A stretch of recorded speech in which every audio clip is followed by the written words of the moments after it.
All right, so here we are, part 3, fixing up our 4494. I got some more flashers from PartsAm off of Amazon. So I got those installed just to the fenders on the rear there, square light, front fender, and of course on the other side, I got one on the front fender, one on the rear fender back there. So we're gonna get those lights rigged up working for the 4-ways and flashers, and then I need to clean up there at the back of the roof and get that all cleaned up so I can put that back on, clean the fan because it looks terrible. I know as soon as you turn the fan on, like, you hear stuff rattling and it's blowing dirt in your eyes and in your face. So we'll get that cleaned up. And we still got to change all the fluids and everything. Filters, fluids, hydraulic fluid, like change the hubs, engine. We change the engine oil, change the coolant. So that way we know everything's ready to go. Plus I need to fix some hoses back under here that are leaking, and the couplers are leaking. So do that. Probably get the trailer to implement plug too to make sure it works. Yeah, so long list. So we'll get to it.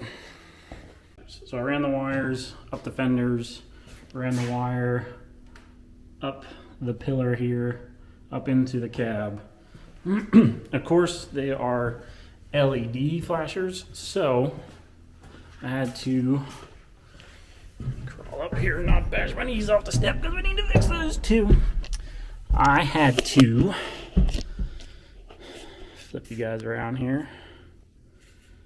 Wire in some resistors, which are these red leads here coming out.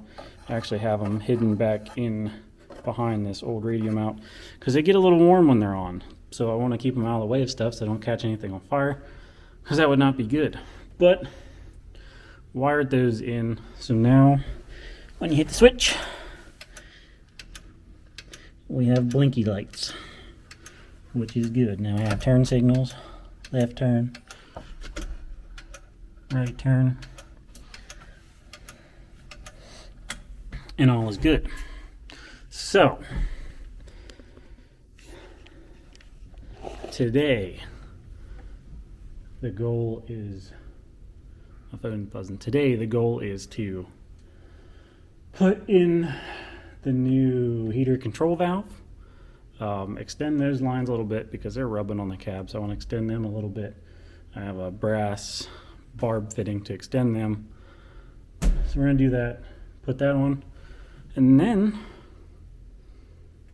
I think we should be about ready to put this roof back on and put the headliner back in and clean up the cab. So I think where we're at. Well, I guess I should check the AC, make sure there's, well, I can get to it at a later time too, to make sure there's no leaks, because I did take this out and of course clean it, put it back in. So we'll try to see if it works or not. But that's where we're at. So we'll try and get that stuff done, get this thing up and rolling, because spring is soon here. It's, I don't know how close it is. I think it's only a couple weeks, but so we need to get it ready to go, because I'm excited to use it. I'm sure my dad's excited to use it too. So that's where we're gonna work at. So we did have some leaks here at the back of the tractor. So there are some new hoses in there, 4 of them, and we had to replace one fitting because one of the fittings took all the threads off with it when we took it off. So new hoses that were leaking, changed filters, fluids, there's the seat, and we painted the roof. The roof looks pretty. Something happened with the clear coat that messed up a couple of spots of paint, which I'm a little irritated about. But we took the seat out, which made more of a problem. So now that we took the seat out, also the brackets in here that are supposed to hold it, and you can just see that one. Where's my light at? The brackets that are supposed to hold the seat in rusted off on the floor. So when we took the seat out, the brackets came out as well. So now we're gonna have to weld in some angle iron and be able to put the new seat in.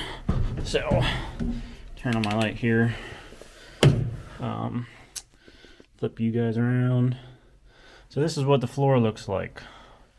All rusty, but what happened is here's part of what's left of the bracket, and it's loose, and this all was angle iron, or was a piece of metal sticking up that the seat bolted to. So we're going to have to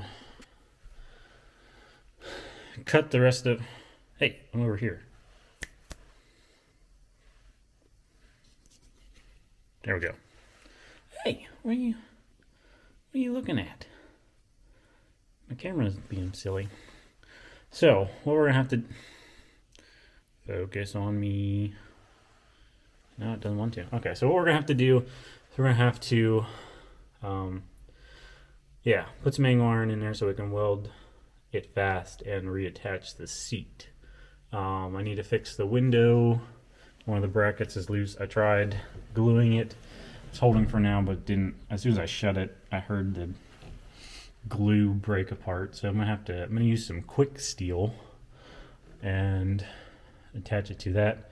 I'm trying to get the AC system somewhat back together today. Hopefully all the hoses and everything. I don't have any AC to fill it, but if I can get the hoses on and the new compressor, then I can put some air to it, make sure we have no leaks, and we can be good there. Am I missing anything else that we did? I don't think so. It's all coming together, but we're gonna try and get it up and rolling so that way we can use it. So we're gonna get to it.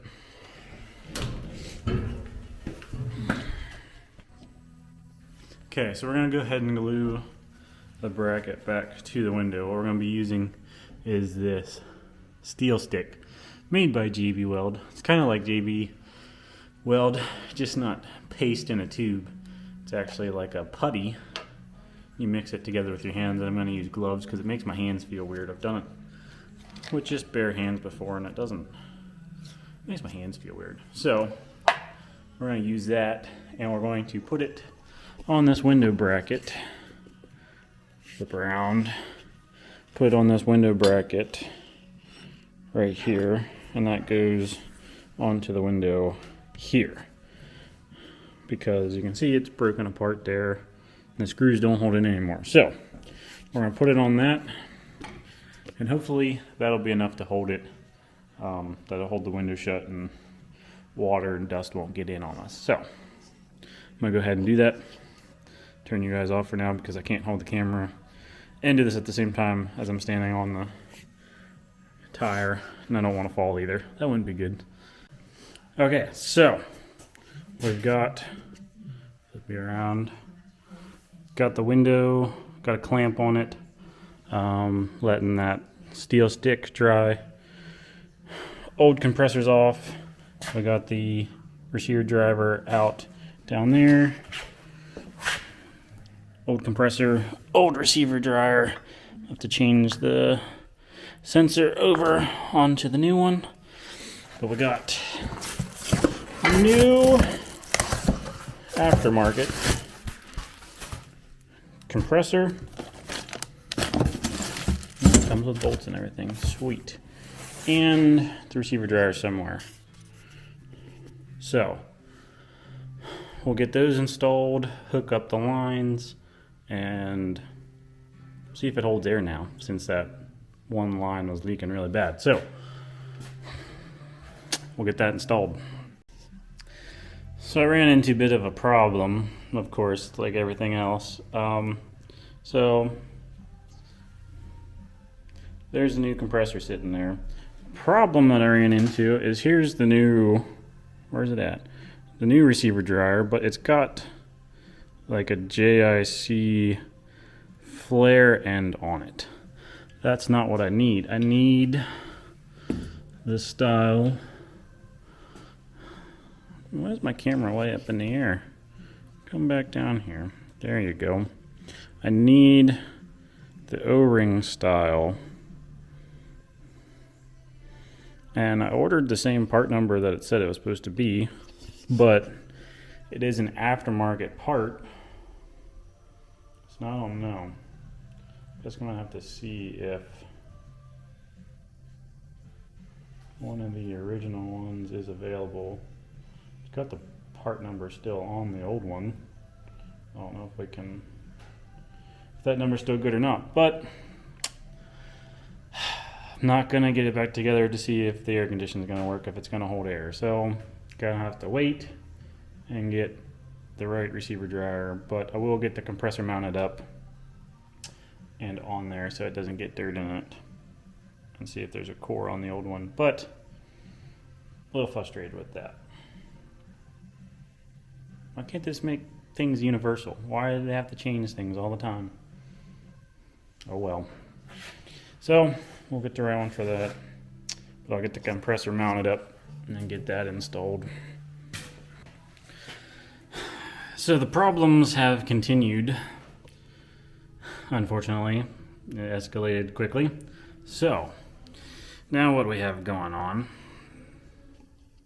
is compressor's on. The problem is the compressor to the front crankshaft pulley, it is actually cocked a little bit. So I'm gonna have to modify the brackets, ream them out or something so I can get that compressor to twist a little bit so that way it'll line up with that front pulley. It's in line with it as far as depth. I had to move it back a little bit, but now it's not parallel with the other pulley, so the belt rides funny. Secondly,